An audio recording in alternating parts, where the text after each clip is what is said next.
तुलसी के सामने हट्टे-कट्टे 4 आदमी खड़े थे। तुलसी ने जब चारों को बारी-बारी देखा तो उनमें से एक वो पहलवान था जिसे तुलसी ने अखाड़े में मात दी थी। उसकी चोट अब भी ताज़ी थी। तुलसी उसे देखकर व्यंग से मुस्कुराई। उसे ऐसे मुस्कुराते देखकर पहलवान ने एक भद्दी-सी गाली उसे दी और उसकी तरफ बढ़ा कि बाकी के तीनों भी तुलसी की तरफ बढ़ गए। तुलसी ने अपनी जैकेट उतार फेंकी और उस पहलवान के वार का इंतज़ार करने लगी। जैसे ही उस पहलवान ने तुलसी पर हाथ उठाना चाहा, तुलसी फुर्ती से नीचे झुकी और उस पहलवान को धोबी पछाड़ दिया। उसने नीचे बैठे हुए ही अपनी टांगों को चलाया और दूसरे आदमी को मुंह के बल पटक दिया। तीसरा जैसे ही आगे बढ़ा, तुलसी एकदम से उठी और उसके जबड़े पर जोरदार पंच जमा दिया। उसने उसके बाल पकड़े और एक कार पर उसके सिर को पटक दिया। वो वहीं बेहोश होकर गिर पड़ा। दूसरे वाले नीचे गिरे आदमी ने तुलसी की टांग पकड़कर उसे नीचे गिरा लिया। तुलसी मुंह के बल गिरी थी। अब एक और आदमी ने आकर तुलसी का दूसरा पैर पकड़ लिया और वो दोनों मिलकर उसे घसीटने लगे। लेकिन तुलसी भी तभी बहुत फुर्ती से पलटी और वे दोनों आदमी आपस में भिड़कर गिर पड़े। एक को वहां बड़े पड़े पत्थर पर गिरने की वजह से काफी ज्यादा चोट लग गई थी, लेकिन दूसरा उस आदमी के ऊपर गिरने से सही सलामत था। पहले की चोट की वजह से वो पहलवान अब तक जस का तस पड़ा हुआ था, लेकिन वो दूसरा आदमी किसी भेड़िए की तरह तुलसी पर लपक पड़ा। तुलसी ने उसके हर वार को खारिज करते हुए उसके साथ डटी रही। वो आदमी अब थक चुका था। उसे लूज पड़ते देख तुलसी ने घूमकर उसकी पीठ पर लात जमाई और वो कुछ ही पलों में धूल चाट रहा था। तुलसी भी अब पस्त हो गई थी। कमर पर हाथ रख उसने ऊपर देखा और मुंह से सांस छोड़ी। लेकिन तभी वो पहलवान फिर तेजी से उठा और उसी वक्त तुलसी उसकी तरफ घूमी। उसने तुलसी की टी-शर्ट को गले के पास से पकड़ ली, फिर गंदा सा मुस्कुराया। तुलसी उसका इरादा समझ गई थी। उसने पहलवान को घूरा और अपने माथे को उसके माथे पर जोर से मारा, जिससे भन्नाकर उस पहलवान ने तुलसी की टी-शर्ट छोड़ अपना माथा पकड़ लिया। सिर तो तुलसी का भी चकरा रहा था, लेकिन वो इन लोगों के सामने हार नहीं सकती थी। तुलसी अभी कुछ और कर पाती या सोच पाती, इससे पहले ही किसी ने उसके सिर पर किसी चीज से वार किया और वो पलट कर देख पाती, इससे पहले ही हाथ के बल गिर पड़ी और पूरा भार हाथ पर पड़ने से बाजू में भयानक दर्द उठा। उसकी आंखें धुंधली पड़ गईं और तुलसी इसी दर्द के साथ बेहोश हो गई। अरमान और सिद्धांत जब पार्किंग में आए तो तुलसी कहीं भी नहीं थी। दोनों ही परेशान हो उठे। परेशान मत हो, यहीं कहीं होगी हो मिल जाएगी, सिद्धांत ने अरमान से कहा। अरमान ने हाँ में सिर हिलाकर कहा और उसे फ़ोन लगाया, लेकिन रिंग वहीं कहीं आसपास ही सुनाई दी। दोनों अब उस तरफ चल दिए। फ़ोन जमीन पर पड़ा था। अरमान और सिद्धांत दोनों के चेहरे पर चिंता की लकीरें तन गईं। सिद्धांत को वहीं पर तुलसी की जैकेट भी मिल गई और एक कार की डिग्गी पर खून के धब्बे भी। जैकेट देखते ही अरमान भी उस तरफ आया। ये तुलसी की ही जैकेट थी। उसने खुद ही तो पसंद की थी। ये जैकेट देखकर अरमान का दिल धक से रह गया। उसका दिल अब घबरा रहा था। उसे खुद पर ही गुस्सा आया कि क्यों उसे ऐसे अकेले जाने दिया। तुलसी की फिक्र हर पल बढ़ती ही जा रही थी, लेकिन कुछ सूझ नहीं रहा था।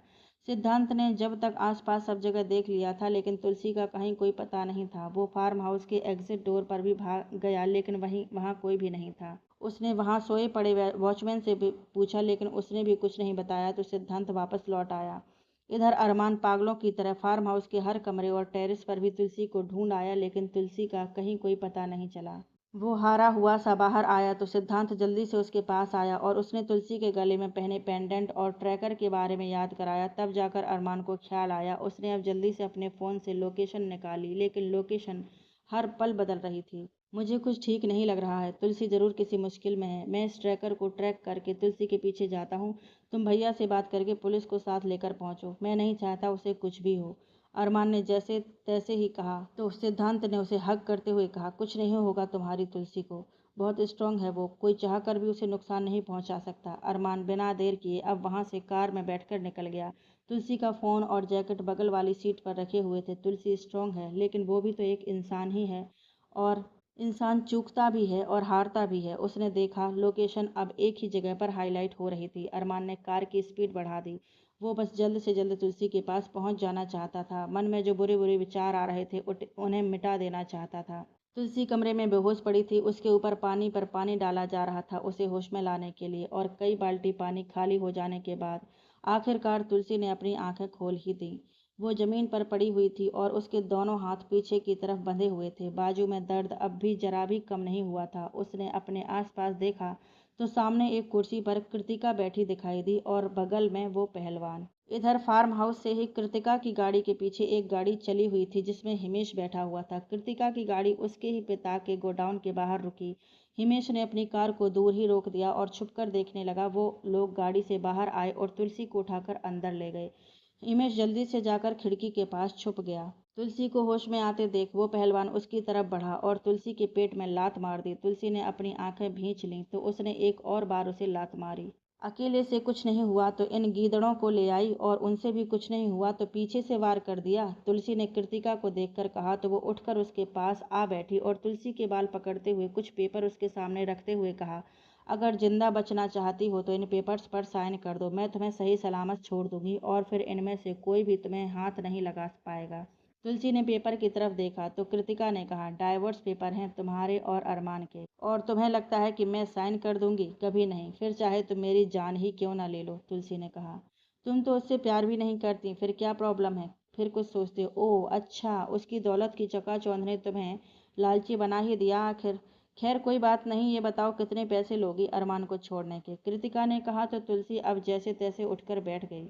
तुम्हें पता है तुम्हारी दोस्त जानवी इस वक्त कहाँ है? कृतिका ने कहा तो तुलसी ने एकदम से उसकी तरफ देखा, फिर अपने गले में पहने पेंडेंट की तरफ। उसे पूरा यकीन था कि अरमान उस तक पहुंच ही जाएगा। तुम्हारी दोस्त इस वक्त एक रेस्तरां में है और साथ में उसका बूढ़ा बाप भी, और उसी रेस्तरां में मेरे कुछ लोग हैं जो यू नो ना। तुम अगर साइन नहीं करोगी तो मैं क्या करूंगी? कृतिका ने कहा, मैंने तुम जैसी घटिया और गिरी हुई लड़की कभी नहीं देखी। तुम औरत जात के नाम पर कलंक हो, एक धब्बा हो। तुलसी ने गुस्से से कहा, अरे मेरी जान, ये तो कुछ भी नहीं है। मैंने अरमान के लिए अब तक क्या क्या नहीं किया है तुम सोच भी नहीं सकती। और ये मेरा प्यार है। वो कहते हैं ना, प्यार और जंग में सब जायज होता है, तो बस मैं भी सब जायज ही कर रही हूँ।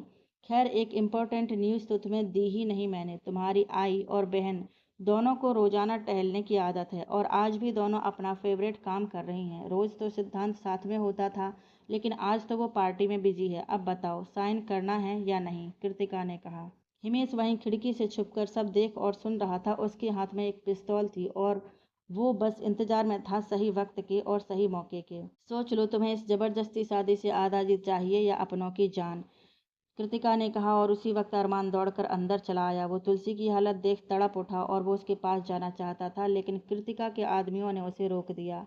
अरमान को तुलसी के लिए तड़पता देख कृतिका को अच्छा नहीं लगा। उसने तुलसी के पैर पर अपने हील्स की नोक रखकर पूरा वजन दे दिया तो तुलसी चीख पड़ी, कृतिका प्लीज उसे छोड़ दो। उसने तुम्हारा क्या बिगाड़ा है जो तुम उसके साथ ये सब कर रही हो? अरमान ने कहा। तो इसने तुम्हें मुझसे छीन लिया अरमान। आखिर आखिर कमी क्या थी मुझ में?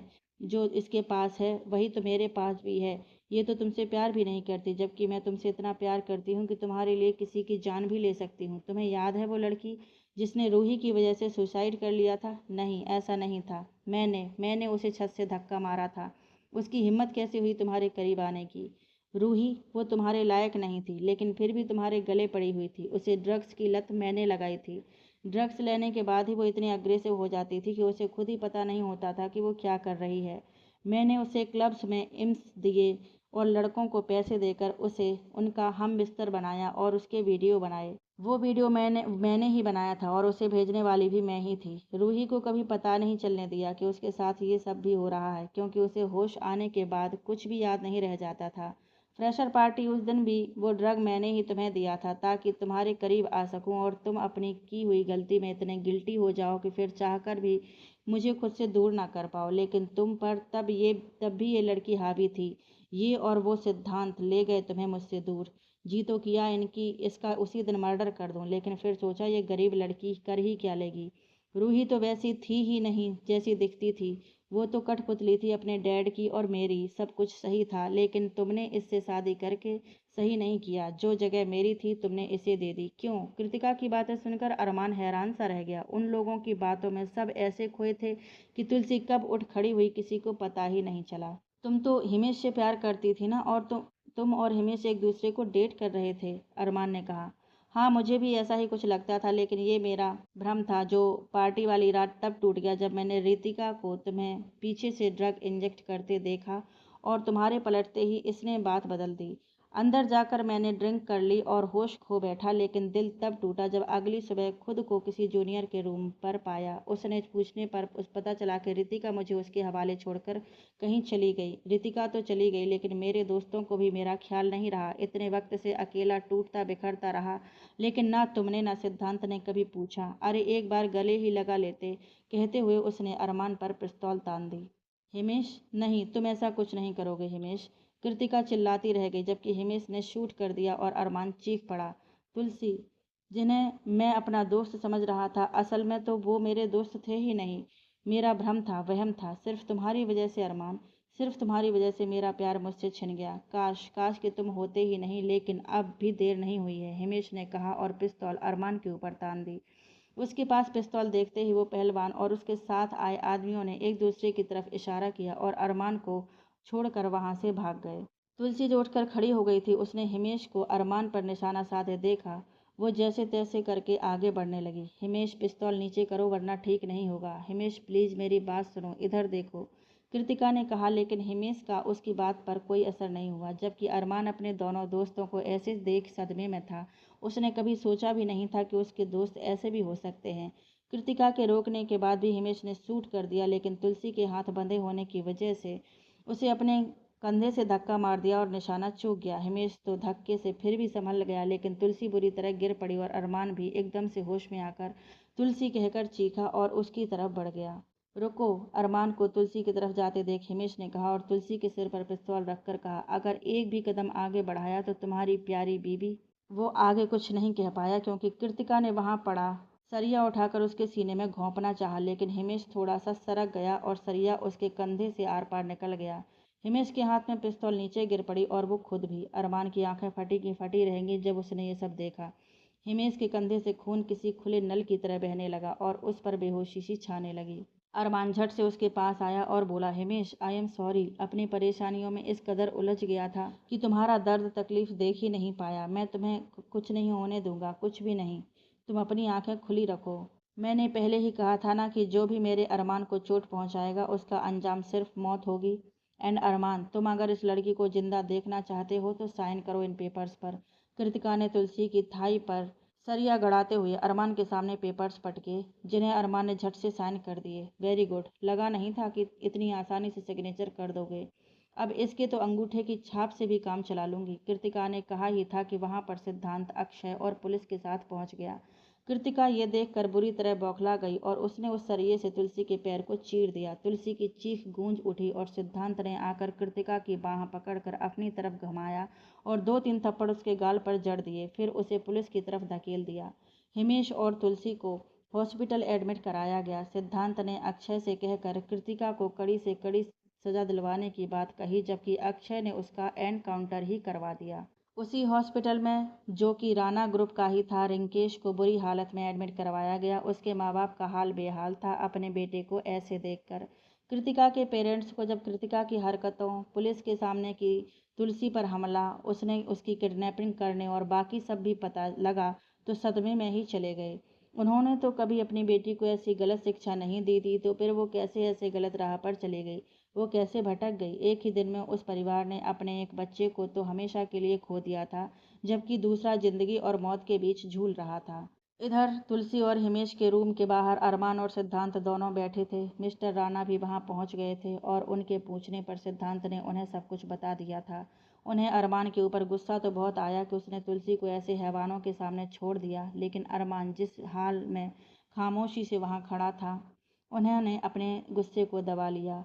उसके हाथ में वो डाइवोर्स पेपर थे जिन पर उसने साइन किया था। तुलसी को उसने जिस हाल में देखा था, उसके माथे से बहता खून, उसकी सफ़ेद टी शर्ट जो मिट्टी, पानी और खून के दागों से भरी हुई थी, कहीं न कहीं तुलसी की हालत का जिम्मेदार वो खुद को मान रहा था। उसके सबसे अच्छे दोस्तों ने उसे धोखा दिया। एक ने उसकी जान लेने की कोशिश की तो दूसरे ने उसकी जान लेने की कोशिश की। अरमान ने आंखें बंद की तो आंसू आंखों से लुढ़क गए। सिद्धांत ने उसके कंधे पर हाथ रख दिया। उसे तुलसी के साथ हिमेश की भी फिक्र हो रही थी, क्योंकि उसे तो अभी कुछ पता ही नहीं था। डॉक्टर ने बताया तुलसी की थाई में टाँके लगाए गए थे। उसका एक हाथ फ्रैक्चर था और माथे पर भी चोट आई थी। उसे सुबह ही होश आने वाला था। हिमेश को भी कंधे पर टाँके लगाए गए थे और फिलहाल वो बेहोश था। हिमेश की फैमिली को भी सूचित कर दिया गया था और वो लोग भी जल्दी ही वहाँ पहुँच गए थे। अरमान की सफ़ेद शर्ट जो तुलसी और हिमेश के खून से सनी हुई थी, तो मिस्टर राणा ने सिद्धांत को उसे घर ले जाकर चेंज करने के लिए कहा। अरमान कुछ कह ही नहीं सका। वो घर चला आया और कुछ ही देर में वापस भी चला आया।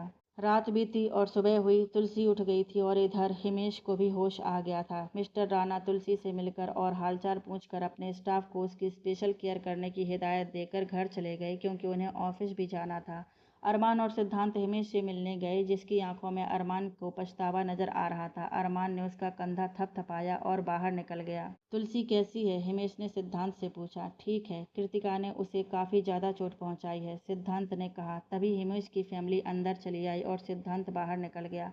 आई और रितु भी तुलसी को देखने आ गई थी। दरअसल आई को अचानक ही टहलते हुए बेचैनी सी होने लगी, तो उन्होंने रितु से कहकर तुलसी सिद्धांत दोनों से बात करवाने के लिए कहा, लेकिन तुलसी का फ़ोन बंद आ रहा था और सिद्धांत का फ़ोन लग नहीं रहा था। रात को जब सिद्धांत घर पहुंचा तो उसकी हालत देखकर आई को शंका हुई और उनके काफ़ी ज़्यादा जोर देने पर सिद्धांत को उन्हें बताना पड़ा कि तुलसी का छोटा सा एक्सीडेंट हो गया। उसने सच नहीं बताया, क्योंकि वो नहीं चाहता था कि आई तुलसी को लेकर परेशान हो जाए।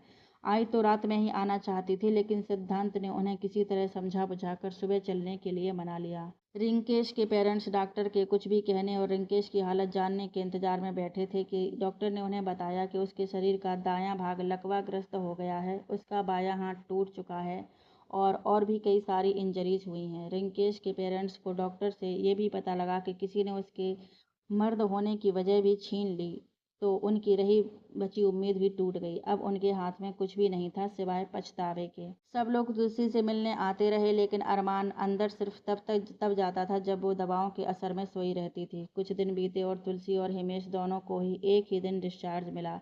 दो नर्स ने मिलकर उसे व्हीलचेयर पर बैठाने की कोशिश की, लेकिन बैलेंस बिगड़ा और तुलसी गिरती। इससे पहले ही अरमान ने उसे पकड़ लिया और व्हीलचेयर अपने पैर से हटाते हुए उसे गोद में उठाए बाहर ले आया और कार में आराम से बैठाकर खुद भी ड्राइविंग सीट पर आ गया। घर पहुंचकर आशना और अमृता ने उसका बहुत अच्छे से वेलकम किया। अरमान उसे उठाए रूम में चला आया। घर में सब लोग अब सब कुछ जान गए थे, लेकिन वो सब लोग ये भी जानते थे कि जो कुछ भी तुलसी के साथ हुआ उसमें उसका कोई दोष नहीं था। दोष तो घटिया मानसिकता का होता है जो कुछ लोग अपने अंदर पालकर बैठे होते हैं। उस घर में रहने वाले लोग इंसान थे और एक इंसान का दर्द एक इंसान ही बेहतर समझता है।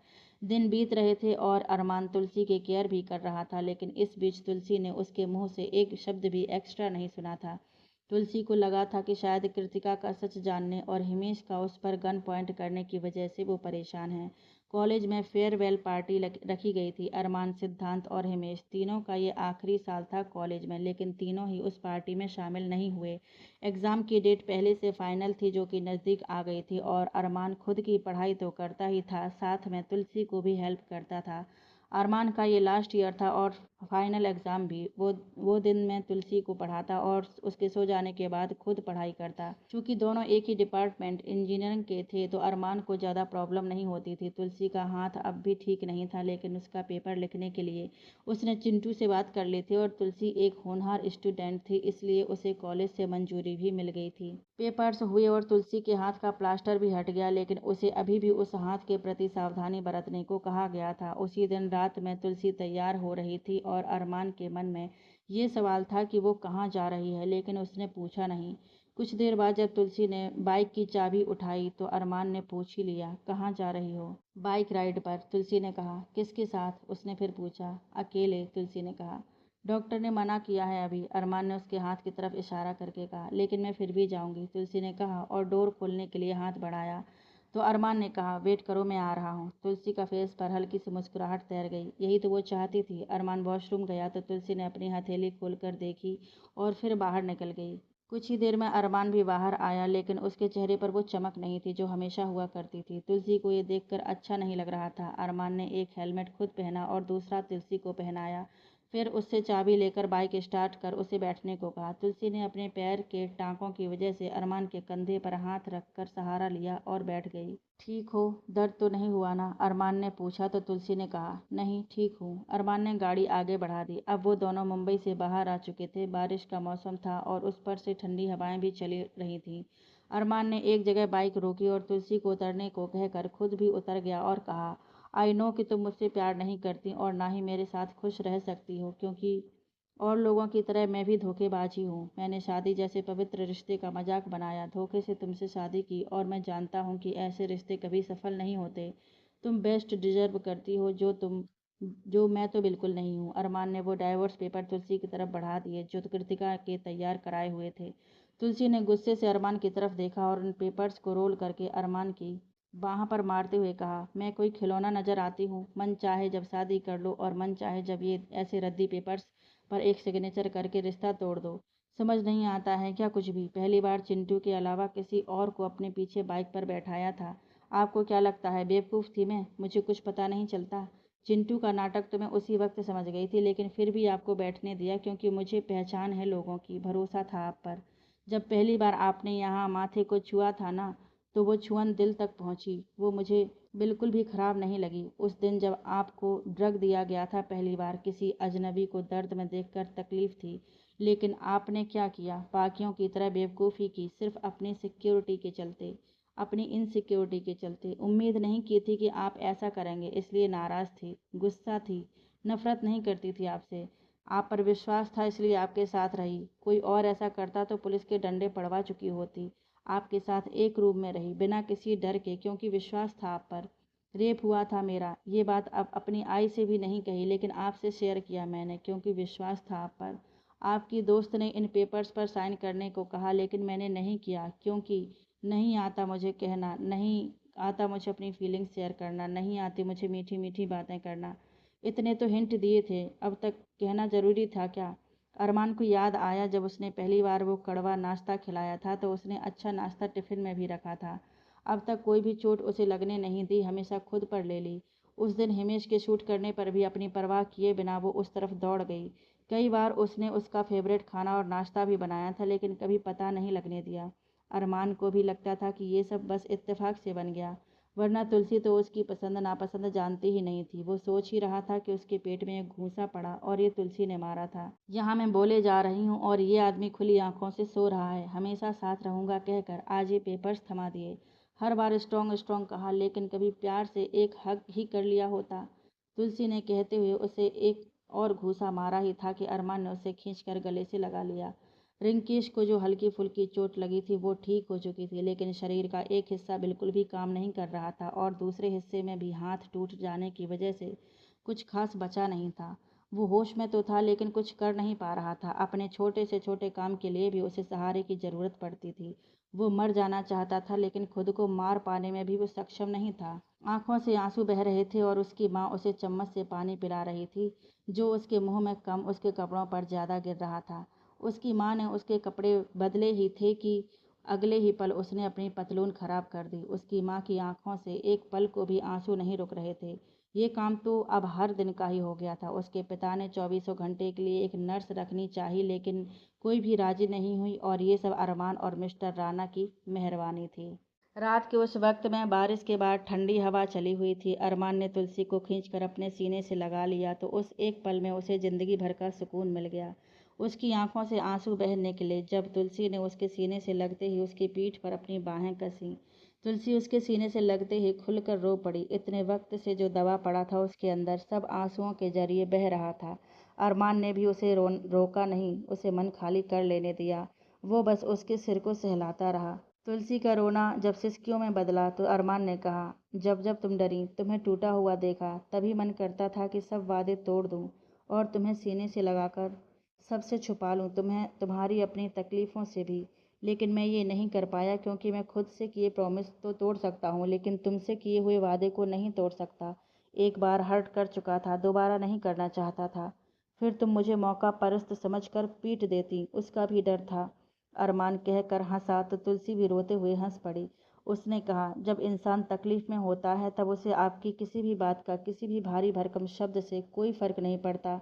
उसे बस बिन कुछ कहे एक हग चाहिए होता है, एक टाइट हग।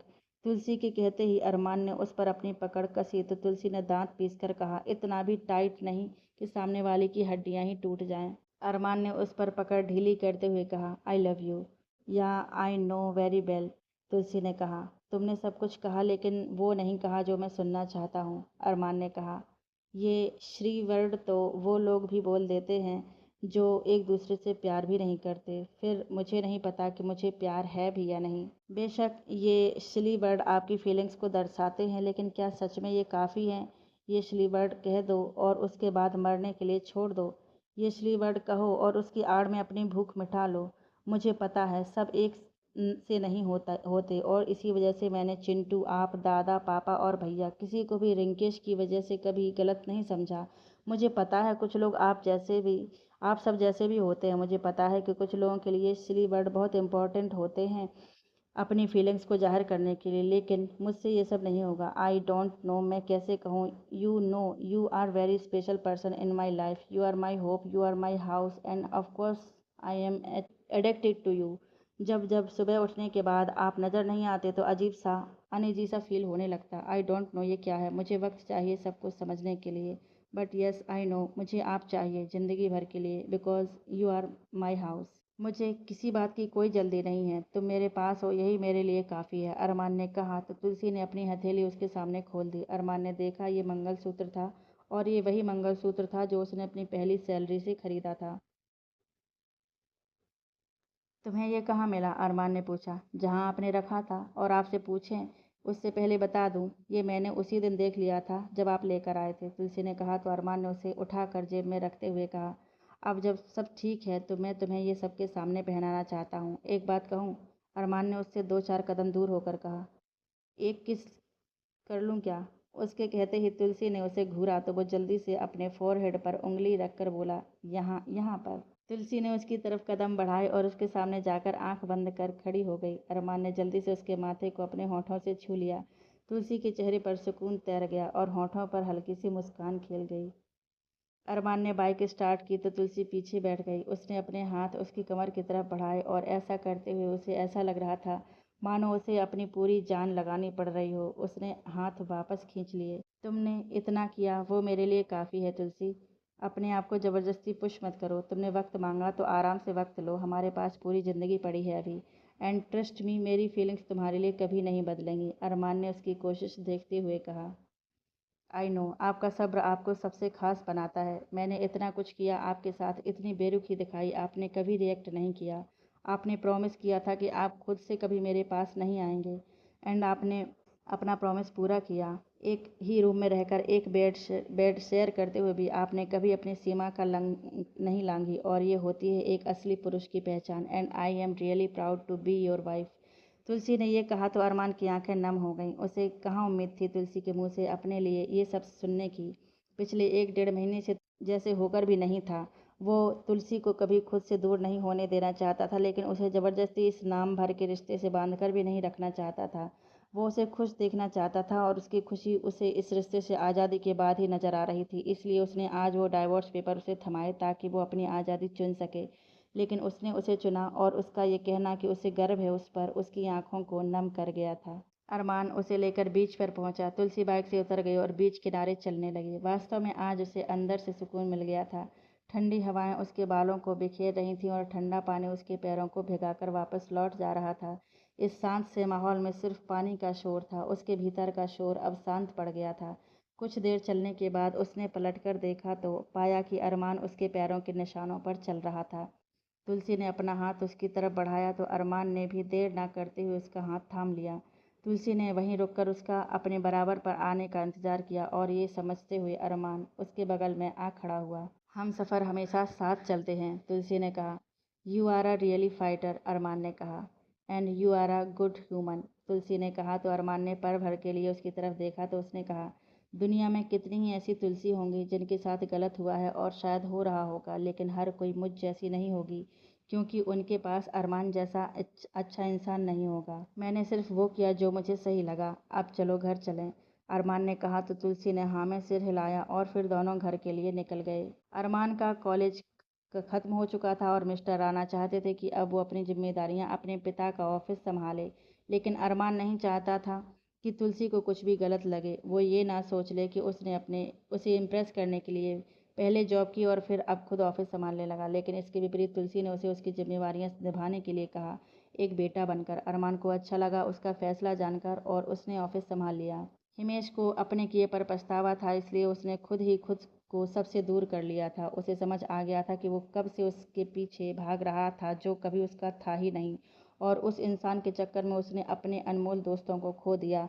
उसे अपनी गलती का एहसास हुआ, मगर तब जब देर हो चुकी थी और अब उसके पास कुछ भी नहीं रह गया था। चूंकि अब जब सब ठीक था तो शुभ और अमृता भी अपने उसी बंगलों में शिफ्ट हो गए थे जो उन्होंने काफ़ी वक्त से खरीद कर रखा था। लेकिन मिस्टर राणा ने उनकी सेफ्टी के लिए उन्हें राणा हाउस में ही रोक कर रखा था। दिन बीत रहे थे और इसी के साथ तुलसी और अरमान का रिश्ता भी मजबूत हो रहा था। अरमान ऑफिस से आने के बाद रात में तुलसी के साथ बाइक पर उसके पीछे बैठकर लॉन्ग ड्राइव पर जाता था।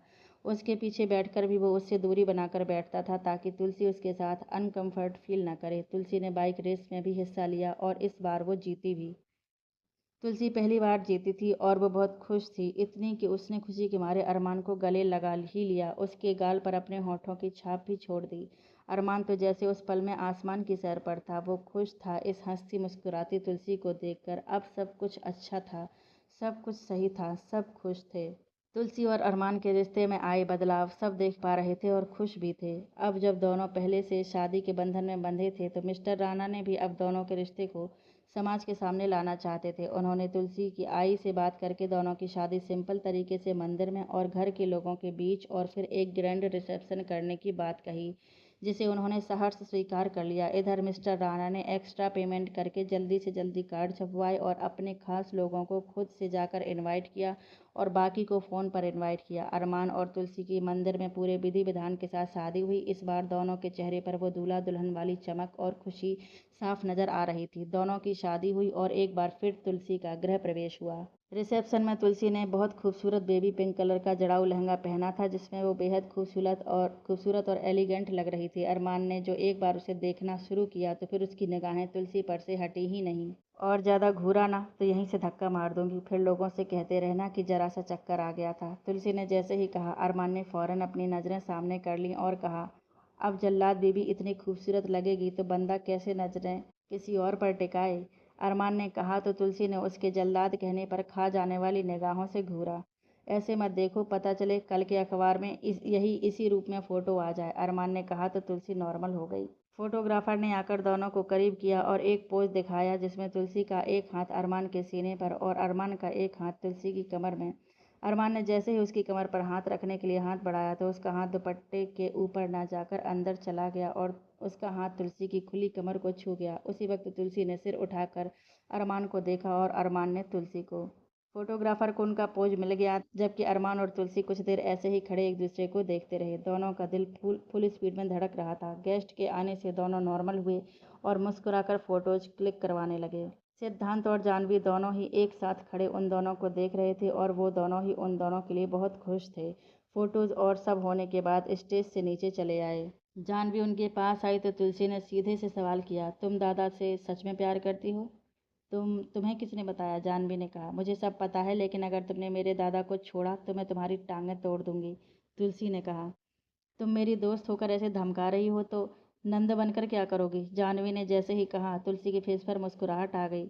वो तुम्हें हमेशा खुश रखेंगे, बस दादा के साथ हमेशा रहना, उनका दिल मत तोड़ना। तुलसी ने कहा, हाँ, वरना तुम मुझे तोड़ दोगी। जानवी ने कहा। उन दोनों के पास आई रितु और आशना अमृता भी चली आईं और वो लोग बातों में लग गईं। देर रात सब खत्म हुआ और सब घर लौट गए। तुलसी ने वक्त मांगा था और अरमान ने उसे वक्त दिया। वक्त बीता और आशना के 9 महीने भी पूरे खत्म हुए और उसने एक खूबसूरत बेबी बॉय को जन्म दिया। बच्चे के आने से घर में अलग ही रौनक लगी हुई थी। हर तरफ बस खुशियां ही खुशियां थीं। बेबी जब 1 महीने का हुआ तो घर में फंक्शन रखा गया था। सबने एक जैसे रंग के कपड़े पहने थे। तुलसी, आशना और अमृता ने साड़ी पहनने का प्लान किया। सुबह से ही सब तैयार होने में लगे थे। तुलसी साड़ी पहन रही थी और उसी वक्त अरमान रूम में आया। एक पल के लिए तो उसे देखकर वो भी ठहर गया। उसके कदम तुलसी की तरफ बढ़ गए। तुलसी कंधे पर साड़ी को टक करने की कोशिश में लगी थी, लेकिन शायद हो नहीं पा रही थी। अरमान ने उसके पीछे से जाकर उसे धीमे से कहा, मैं कर दूं? उसकी इस कशिश भरी आवाज़ मात्र से ही तुलसी के पसीने छूट गए थे। अरमान ने उसके हाथ से पिन लेकर उसके कंधे पर ब्लाउज से टक करते हुए कहा, अपने ही हस्बैंड से इतना घबराओगी तो हमारे बेबी को नामकरण वाला दिन कैसे आएगा? उसकी बात सुनकर तुलसी की सांसें बढ़ गई थीं। वो कुछ कह ही नहीं पा रही थी। डोंट टेक सीरियस, मैं बस ऐसे ही कह रहा था। अभी अभी लाइफ में बहुत कुछ करना बाकी है। तुम्हें अपने सपने पूरे करने हैं, सो उस पर फोकस करो, अरमान ने कहा और रूम से बाहर निकल गया।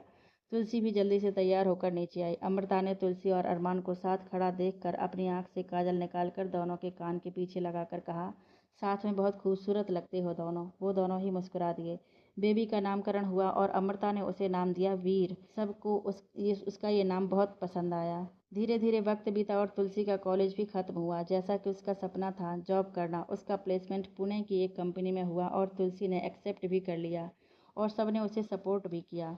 सिद्धांत और राणा फैमिली मिलकर सिद्धांत का रिश्ता लेकर जानवी के घर पहुंचे। मिस्टर राणा को कौन नहीं जानता था, तो जानवी के पिता ने सिद्धांत के बारे में सब जानकर रिश्ते के लिए हाँ कर दी। तुलसी के जाने के दिन नज़दीक आ रहे थे और उसका दिल बेचैनी से भरता जा रहा था। लग रहा था जैसे कुछ छूटने वाला है उसके हाथ से। ऐसे ही कुछ हाल हर अरमान का भी था, लेकिन दोनों ही कुछ कह नहीं पा रहे थे। तुम सच में जाना चाहती हो? तुम रह पाओगी मेरे बिना? अरमान ने तुलसी को पैकिंग करते देखकर कहा। आपने रोका भी तो नहीं ना, तुलसी ने कहा। उसकी आंखों में आंसू भरे हुए थे। तो अब कह रहा हूँ, प्लीज़ मत जाओ, मैं नहीं रह पाऊंगा तुम्हारे बिना, अरमान ने कहा। तो तुलसी दौड़कर उसके सीने से लगकर रोते हुए बोली, मैं भी नहीं रह पाऊंगी आपके बिना। I love you, I really love you, I love you too, Arman ने कहा और उसे ऐसे खुद से लगाया जैसे अब वो उसे कहीं जाने नहीं देगा। तुलसी ने अपना चेहरा उठाकर उसके गाल पर किस किया और उससे दूर हटने लगी, लेकिन अरमान ने ऐसा होने नहीं दिया। वो उसके चेहरे पर झुका तो तुलसी ने पहली बार शर्मा कर उसकी टी शर्ट पकड़ते हुए उसके सीने में मुंह छुपा लिया। 10 साल बाद ये एक बहुत ही बड़ी प्रॉपर्टी थी जिसमें सब कुछ था। बेसहारा, अनाथ, रेप पीड़ित और जिन पर एसिड अटैक हुआ वो सब भी यहाँ इस आश्रम में मिलकर रहते थे। इन सब के लिए यहाँ कला का हर केंद्र मौजूद था। यहाँ सब आज़ाद थे, सब अपनी मर्जी अपनी खुशी का काम करते थे। किसी को संगीत नृत्य का शौक था तो किसी को कढ़ाई बुनाई करना, किसी को मिट्टी के बर्तन बनाने का शौक था तो किसी को गार्डनिंग का, किसी को कुकिंग का शौक था तो किसी को आभूषण डिजाइन करने का। कुल मिलाकर यहाँ हर टैलेंट मौजूद था जिसे उनके अपने ना देख समझ पाए उन्हें तुलसी अरमान ने समझा। ये आश्रम तुलसी और अरमान ने बहुत सोचने विचारने के बाद शुरू किया। चूंकि तुलसी इन सब परिस्थितियों से गुजरी थी तो वो समझती थी। आशना यहाँ आकर छोटी बच्चियों को पेंटिंग सिखाती थी और ऋतु का अपना क्लिनिक भी यहीं था, जिसमें उसके साथ डॉक्टर चेतन यानी कि चिंटू भी साथ था। चेतन और ऋतु की भी शादी हो चुकी थी। चेतन हमेशा से ऋतु को पसंद करता था और उसी के चलते उसने भी मेडिकल लाइन में अपना कैरियर चुना। सिद्धांत और जानवी भी यहाँ वक्त वक्त पर आते रहते थे। उनके 2 प्यारे बच्चे थे, एक बेटा और एक बेटी। डैडा, ऋतु मौसी गंदी है, उन्होंने मुझे सुई से डराया, जबकि आज तो मेरा बर्थडे भी है, एक 5 साल का बच्चा अरमान से आकर लिपटते हुए बोला। ये तुलसी और अरमान का बेटा आद्विक था। आद्विक बिल्कुल अरमान की कॉपी था। वही चेहरा, वही नैन नक्श, वही मुस्कुराने पर आंखों का बंद हो जाना, बिल्कुल अरमान जैसा मासूम सा। कोई बात नहीं बेटा, हम मौसी को केक नहीं देंगे और अकेले अकेले खा जाएंगे, अरमान ने कहा। 32-33 की उम्र में भी वो बहुत ही हैंडसम लग रहा था। जीजू, गलत बात, आपका बेटा मेरे पेशेंट का दिमाग खा जाता है और आप इसको कुछ नहीं कहते, ऋतु ने वहां आकर शिकायत करते हुए कहा। आप लोग क्या टाइम पास कर रहे हैं? यहाँ शाम को पार्टी है, वहाँ बेचारे हम सारे लोग काम करवा रहे हैं और ये लोग यहाँ गप्पे मार रहे हैं, तुलसी ने कहा। पहले से ही इतनी हॉट हो कि सामने वाला जल जाए, फिर मुंह से ये अंगारे बरसाने की क्या ज़रूरत है बीबी जी, अरमान ने कहा। आदि बेटा, जाओ देखो, वीर भैया और बड़ी माम आपके लिए कोई गिफ्ट लेकर आए हैं, तुलसी ने आद्विक को अरमान की गोद से उतारकर प्यार से कहा। तो वो ये गिफ्ट मिलेगा? फिर पलट कर, मम्मा डॉल भी मिलेगी क्या आपके जैसी, पापा ने कहा था। तुलसी ने अरमान को घूरा तो अरमान ने मुस्कुराकर उसकी तरफ देखा और फिर आदि को जाने के लिए कहा। ऋतु पहले ही खिसक गई थी वहां से। क्या है? तुलसी ने कहा। तुमसे प्यार है मेरी जान, यू नो, जुनून तेरे इश्क का, अरमान ने उसके होठों को छूकर कहा। तो तुलसी ने उसके गाल पर किस कर कहा, मुझे भी जुनून है तेरे इश्क का।